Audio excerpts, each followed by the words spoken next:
China secures $100 billion iron ore mining rights after Australia quits cooperation.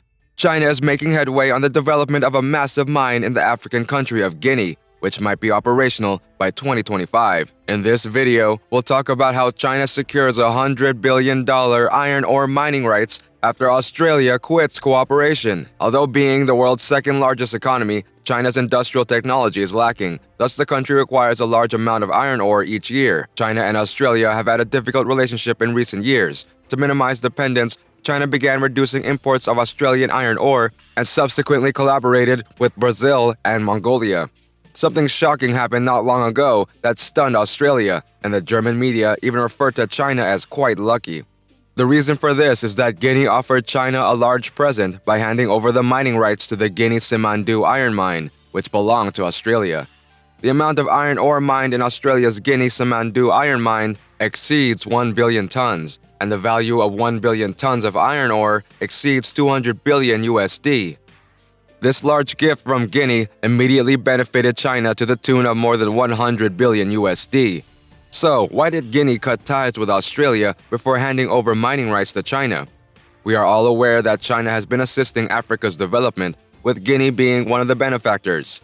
China, for example, assisted Guinea in the construction of the Kelida Water Conservation Project. It not only solves Guinea's water problem, but it also meets the home residents' electricity usage. Most crucially, Guinea may export electricity to neighboring countries, allowing the country to earn a substantial amount of foreign cash. Furthermore, China assisted Guinea in the construction of a railway, allowing its trade to expand fast. Guinea gave over indigenous resources to China for exploitation as a way of thanking China for its assistance. The Guinea Simandou Iron Mine is the most notable of these.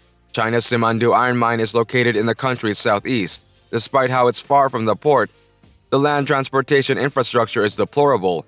Nonetheless, its iron ore deposits are substantial, and it is viewed as affecting the global iron ore supply and demand pattern, as well as the rules of the game in the international market, by countries all over the world. According to the survey team's assessment, the proven iron ore reserves of the Guinea Simandou Iron Mine surpass 2.25 billion tons, and the overall reserves of the Guinea Simandou Iron Mine may be as high as 10 billion tons.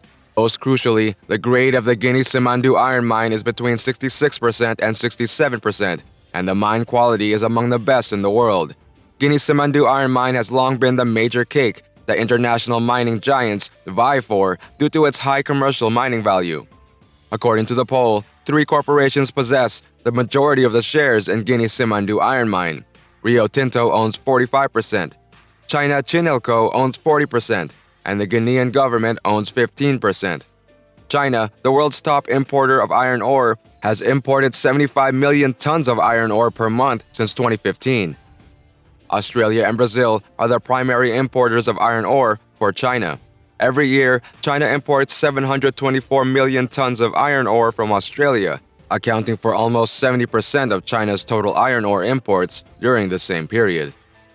During the same time period, China imported 205 million tons of iron ore from Brazil, accounting for around 19% of total imports. We can conclude from this that China has developed a high level of reliance on imported iron ore with a single source of imports.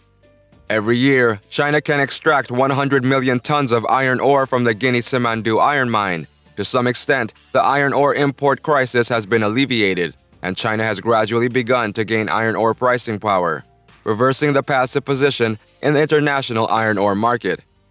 Rio Tinto's headquarters are well known in Melbourne, Australia. Rio Tinto purchased a mining company in Northern Australia in 2000, establishing itself as a global leader and one of the world's 3 iron ore giants. As a result, Australia owns 8% of the mining rights to Guinea's Simandou Iron Mine. Although the ratio is quite small, it suggests that Australia may have 800 million tons of iron ore, with a value of more than 160 billion US dollars. Guinea just announced its refusal to collaborate with Australia. What exactly is going on? Guinea inked a 35-year infrastructure agreement with Rio Tinto and the Wind Alliance in March 2022. According to the agreement, the firms will work together to build a railway and a port to enable the export of iron ore from the Guinea Simandou Iron Mine. But these corporations have not taken any action after the agreement was struck. Guinea was furious that these corporations did not follow the terms of the contract. Therefore, Guinea warned them multiple times, but these warnings were ineffective. As a result, Guinea made a definitive notification that if these businesses do not finish the development of the Simandou project within the time frame set in the contract, they risk losing the Guinea Simandou Iron Mine. The loss of mining rights for the Guinea Simandou Iron Mine by Rio Tinto also means that Australia has lost mining rights. Rio Tinto's inaction is thought to have cost Australia a lot of money. Australia now not only loses the mining rights to the Guinea Simandou Iron Mine, but it must also pay Guinea liquidated damages in the tens of billions of euros. Furthermore, sending a large number of workers and machines to Australia is expensive. Most crucially, Guinea is ready to pass up mining rights in Australia to China. The United States believes that Guinea's action has cost Australia approximately 100 billion USD. With the high reserves of the Guinea Simandou Iron Mine, why doesn't Guinea preserve Australia's mining rights but transfer them over to China? The first reason is because Guinean technology is insufficient. Despite its wealth and natural resources, Guinea remains an impoverished country. Poverty implies that many technologies are inferior to those found in developed countries. Despite China's lack of iron or mining technology, China is eager to teach Guinea these mining technologies. Also, China is the most sincere of the several countries that Guinea has contacted. China not only impresses Guinea with high prices, but also provides free assistance in the construction of railways and ports. On the one hand, there is China's sincerity in the faith of Guineans, and on the other, there is the ferocious competitiveness of international iron ore giants. Following careful analysis, the Guinean administration concluded that only China is trustworthy. Hence, Guinea opted to hand over Australia's mining rights to China. It is undeniably fortunate for China to secure further mining rights for the Guinea Simandou Iron Mine. As long as China works hard to utilize the Guinea Simandou Iron Mine, the yearly output of the Guinea Simandou Iron Mine will surpass 100 million tons. This will not only meet China's iron ore needs, but will also assist China to build its industry. Although China imports 80% of its iron ore, it is unclear how much of that iron ore is produced at mines in which China has a stake.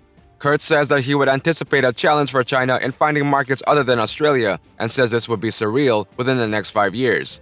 However, China is aiming to extend its partnership in the exploration or development of projects across other countries, mainly in Guinea, he explains. Simandou is one such major project, which is expected to have 100 metric tons of iron ore production capacity. The project is expected to start its first production in 2025 or 2026. Simandou, a 110-kilometer-long series of hills in West Africa, could be a huge boon to China's iron ore ambitions. The site has been dubbed a Pilbara killer by supporters, and it is thought to have the world's greatest undeveloped iron ore reserves. Other notable projects in Guinea include Kalia and Zagota, which have a combined output capacity of more than 20 megatons. Both are set to become operational by 2023. Perhaps the clearest indication of Guinea's iron ore potential is China's interest in it. Late last year, a China-backed consortium won a $14 billion deal to develop a portion of the Simandou project. China has been steadily growing its relations with African nations for several years. China has been South Africa's largest trading partner for over a decade now. That's all. Thank you for watching. Do not forget to like and subscribe to our channel and ring the bell icon to get more videos.